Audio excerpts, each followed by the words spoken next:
So that's the caffeinated energy drinks, the sodas. All of these things are just full of empty calories. And here's just a pro tip for you. Even if it says 0 calories, that doesn't mean there's no calories in it. All that mean is it's in the threshold to where they can legally put zero on the label. So that is really crazy. It's complicated.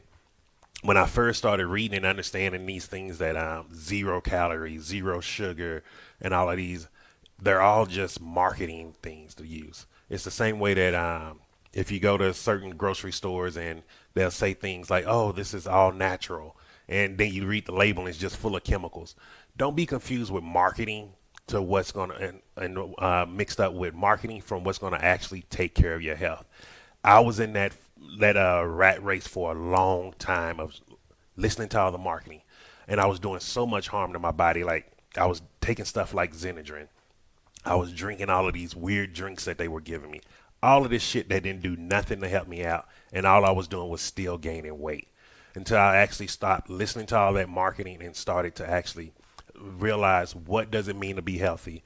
What do I have to do? And start taking control of it. Even I stopped asking my doctors. That's when I actually took control of my health, and that's how I'm where I'm at today. And honestly, I'll be honest with people, like plants saved my life. If I didn't find this, I don't think I would be alive here today. And so this is why I want to share this with you. Make sure you're drinking your water. So if you drink a soda or something, drink a water right afterward or drink a water right before. Just do one for one, and then just slowly process back down off of the sodas and just add more water. If you're someone who needs a lot of taste, like if you're looking for a taste and water just is a little too bland for you, flavor it up. Add fruit to it. Make a smoothie or something with it. Do add juice with water to it, like, but use actual fruit juice, not fruit drink, because those are two different. Actually, I might talk about that tomorrow. The difference between fruit juice and fruit drink. If you want to know more about it, just let me know. So I hope that was helpful for you.